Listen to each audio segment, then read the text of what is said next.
मेरे प्यारे विद्यार्थियों, मैं हूं सुधीर पांडे और आप देख रहे हैं 100 times education the branch of knowledge.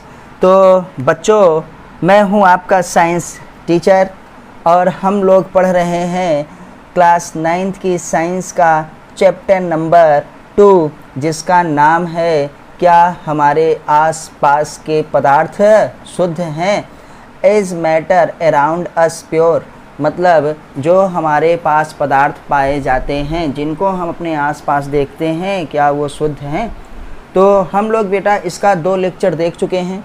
हम लोग इसका अब ये तीसरा जो है लेक्चर देखेंगे। तो आपसे रिक्वेस्ट है कि प्लीज़ आप चैनल को सब्सक्राइब करिए, वीडियो को लाइक करिए, अपने दोस्तों के साथ शेयर ज़रूर करिए और उनको भी बताइए कि अगर 100% NCERT पढ़नी है तो 100 टाइम्स की वीडियोज ज़रूर देखें। बेटा आपका मेन सिलेबस NCERT ही है, बाकी किसी भी NCERT बेस्ड जो है बुक को पढ़ने की ज़रूरत नहीं है। आप आगे चल के डॉक्टर बनना चाहते हैं, आप आगे चल के इंजीनियर बनना चाहते हैं, आपको नीट JEE IAS का एग्ज़ाम देना है, PCS का NDA सेना में ऑफिसर होना है, तो प्लीज़ आपसे रिक्वेस्ट है कि आप क्लास 9th से ही तैयारी करिए और सिर्फ NCERT पढ़िए। अगर आपने 4 साल जो है अच्छे से पढ़ लिया NCERT को, तो आपको कोई भी रोक नहीं सकता कि आपका सिलेक्शन ना हो। तो चलिए बच्चों, ताकि टाइम कम लगे हम लोग देखते हैं। और ये हमारा चैप्टर किसका है? केमिस्ट्री का है, as matter around us pure. तो देखो बच्चा, ये केमिस्ट्री का है, लेक्चर हम 3 देखेंगे। तो जिन्होंने पुराने वाला लेक्चर ना देखा हो, प्लीज़ वो जैसे ही मेरा चैनल खोलते हैं, उस चैनल के जहाँ पे मेरी पिक लगी है, जहाँ पे 100 टाइम्स एजुकेशन क्लासेस लिखा है, आप उस पर जो है क्लिक करिए और फिर प्ले लिस्ट में जाइए। और प्ले लिस्ट में बना है, एक आपको प्ले लिस्ट के नाम से चीज़ लिखी मिलेगी, उसमें लिखा है क्लास 9th क्या है? केमिस्ट्री। तो अभी हम केमिस्ट्री पढ़ रहे हैं, फिर फिजिक्स पढ़ेंगे, फिर जो है पहले बायो पढ़ेंगे, फिर फिजिक्स पढ़ेंगे। तो आप उसमें सारी वीडियोज देख सकते हैं। और बच्चों अभी वीडियो को लाइक कर दीजिए, नहीं बाद में आपको ध्यान नहीं रहता है। तो आइए आज हम इसमें देखेंगे आखिर क्या होता है विलयन, किसे हम कहते हैं सॉल्यूशन। ये है बेटा विलयन, सॉल्यूशन।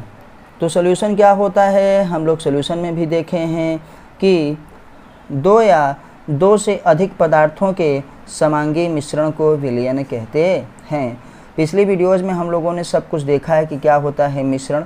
तो 2 या 2 से अधिक पदार्थों न, या अवयवों कहो या घटकों कहो, कि समांगी मिश्रण को, ये बच्चा समांगी आप ज़रूर याद रखिएगा, समांगी होगा तभी विलयन होगा, नहीं तो विलयन नहीं होगा। मिश्रण को विलयन कहते हैं। जैसे नींबू जल, हम लोग जल में नींबू मिलाते हैं तो नींबू जो है पूरे जल में क्या है? अच्छे से मिल जाता है। हम लोग आते हैं सोडा जल, हम लोग आते हैं बेटा शरबत, जैसे चीनी का शरबत बना रहे हैं, किसी भी चीज़ का शरबत बना रहे हैं, तो उसमें क्या है? शरबत में पानी में चीनी पूरी तरीके से मिल जाती है, उसी को हम लोग समांगी मिश्रण कहते हैं। तो नींबू जल, सोडा जल, शरबत वगैरह क्या है? विलयन है। अब देखेंगे कि विलयन के मुख्य रूप से 2 भाग होते हैं। तो विलयन में क्या क्या होता है उसी को हमको देखना है। तो इसी को कहो 2 भाग होते हैं या क्या है? 2 घटक होते हैं। विलयन के मुख्य रूप से 2 घटक होते हैं। घटक मतलब जिससे मिलके बेटा बना हुआ होता है। विलयन में पहली चीज़ जो होती है उसे विलायक कहते हैं। विलायक का मतलब सॉल्वेंट, मतलब जो चीज़ों को घोलता है। और दूसरा क्या है बेटा? सोल्यूट, जो घुलता है, जो घुलता है। तो हम लोग अभी आगे देखते हैं कि विलयन में मुख्य रूप से 2 घटक होते हैं। पहला घटक बेटा विलायक होता है और दूसरा घटक क्या है? विलेय होता है। विलायक ये जो है बेटा हमेशा एक ही रहता है और विलेय क्या है? एक से ज़्यादा हो सकते हैं। अब आते हैं आखिर विलायक किसे कहते हैं, थोड़ा सा और देखते हैं कि आखिर विलायक क्या होगा। तो विलायक, जिसे इंग्लिश में क्या कहते हैं? सॉल्वेंट कहते हैं। विलयन में जो सर्वाधिक मात्रा में रहता है उसे एक विलायक कहते हैं, जो सर्वाधिक मात्रा में होगा। यहाँ देखिए विलियन बराबर, अभी हम आपको दिखाएंगे कि विलियन में जो सर्वाधिक मात्रा में रहता है उसे विलायक कहते हैं। एग्जाम्पल में हम लोग और देखते हैं, अभी और सारे पॉइंट्स जो हैं विलायक उसको देखते हैं। विलायक विलियन का पहला अवयव होता है। अवयव का मतलब यही जो हमारे पास घटक। कह रहे हैं बेटा अगर कोई चीज़ दो चीज़ों से मिलके बनी है, तीन चीज़ों से मिलके बनी है, तो उसी को उसको घटक कहते हैं या अवयव कहते हैं जिससे मिलके बना है। तो जो सर्वाधिक मात्रा में रहेगा, विलियन का वह भाग जो सर्वाधिक मात्रा में होता है, उसे हम लोग विलायक कहते हैं। और विलायक विलियन का पहला घटक होता है, पहला घटक माना जाता है। आते हैं दूसरे में, विलायक दूसरे अवयव घटक को विलियन में क्या है, मिलाता है। मतलब विलायक में ही चीज़ें घुलती हैं। आते हैं नेक्स्ट पॉइंट में, विलायक सदैव एक ही होता है। मतलब विलायक एक से ज़्यादा नहीं होगा किसी भी विलियन में, लेकिन विलेय कई हो सकते हैं, याद रखिएगा। अब हम लोग देखेंगे बेटा क्या होता है हमारे पास विलेय। विलेय को हम लोग क्या कहते हैं, सोल्यूट कहा जाता है। याद रखिएगा, SOLUTE, सोल्यूट।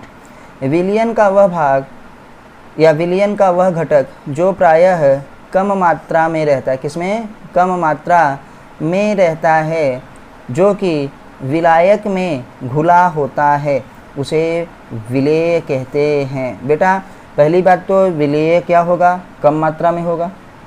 यह विलायक में घुलता है, विलायक इसको घोलता है, तो यह विलायक में घुला होता है, उसे हम विलेय कहते हैं। विलेय देखो एक से अधिक हो सकता है, विलेय एक से अधिक हो सकता है, याद रखिएगा।